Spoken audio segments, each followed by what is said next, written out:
Adlaw nga Sabado karon mga kaigsuunan, petsa 24 sa bulan sa Disyembre tuig 2022. Ang pagbasa kinutlo gikan sa Ebanghelyo sumala ni San Lucas kapitulo 2 bersikulo 1 ngadto sa 14. Niadtong panahon na may pakanaog og sugo si Emperador Augusto nga ang tanang nagpuyo sa tibuok gingharian sa Roma magpalista. Si Serenio mao'y gobernador sa Syria sa panahong gihimo kining unang pagpanglista. Busa ang tanan miadto sa ilang tagsa-tagsa ka lungsod aron sa pagpalista. Gikan sa lungsod sa Nazareth sa Galilea, miadto si Jose sa Judea ngadto sa Bethlehem, ang lungsod nga natawhan ni Hari David. Miadto si Jose didto kay kaliwat man siya ni David. Ang tuyo niya mao ang pagpalista uban sa iyang pangasaunon nga si Maria nga nagsabak niadtong higayuna. Ug samtang didto sila sa Bethlehem, miabot ang panahon nga manganak na siya. Nanganak siya sa iyang panganay nga lalaki.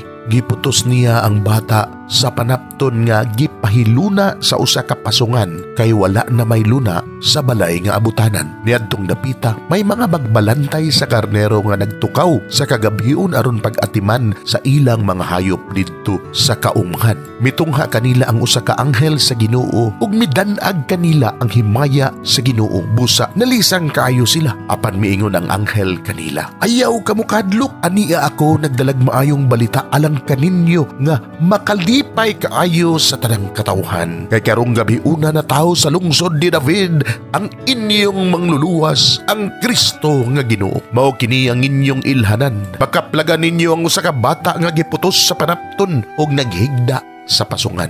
Ug sa kalit mitungha usab huban sa anghel ang usa ka dakong padun sa mga anghel sa langit nga nag-awit og mga pagdaig sa Dios. Dalaygo ng Dios sa kahitasan ug sa yuta panagdait sa mga tao nga iyang gikahimutan. Mga igsuon, ang Ebanghelyo sa Ginoo. Daygon ikaw o Kristo.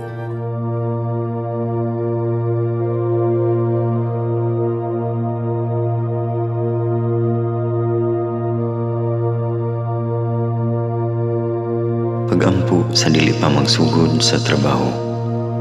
Magampo kita sa ngalan samahan sa Anak ug sa Espiritu Santo. Amen. Langit nun namong Amahan, sa among pagsulod nining trabahoan, among gidala ang imong presensya uban kanamo. Among gipamulong ang imong kalinaw, imong grasya, imong kaluoy, ug ang imong perpektong hanay sa among mga trabaho. Among gipadayag ang imong gahom labaw sa tanan, diha sa mga butang nga among mahimo, masulti, mahuna-unaan, ug mahukman sulod nining adlaw. Ginoo, nagapasalamat kami sa gasa sa kinabuhi niining bagong adlaw, niining kahigayunan nga kami nakasulod sa trabaho ug mamahimong parte niining nga grupo. Salamat sa mga gasa nga imong gitugyan kanamo. Hamong gamiton kini diha sa pagimaya kanimo. Hatagi kami sa kusog ug kadasig sa pagbuhat sa among mga trabaho. Panalangini ang among mga proyekto, mga ideya ug kusog, aron sa ingon bisan sa pinakagamay namong mga kalampusan, magahatag kini sa imong himaya. Ubani kami Ginoo sa among pagtrabaho nining adlaw. Puna kini nga lugar sa inspirasyon ug kusog. Tabangi kami nga magtrabaho isip usa ka grupo nga mapakita sa usag-usa ang kamaayo. Himuha kami nga maayo nga makabot namo ang mga butang nga kinahanglan namong buhaton. Himuha kini nga lugar nga puno sa kalipay ug panagigalaay. Ug kamugaway ug kalinaw ang mapatigbabaw niining dapita. Ginoo, kung kami anaa sa kalibog, giyahi kami. Kung kami muwadaan sa kadasig ug paglaom, dasiga kami.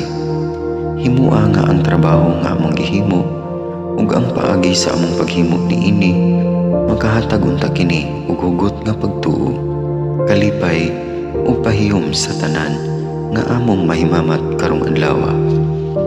Panalangini ang among mga pamilya, among Pinoy-anan, among nasod.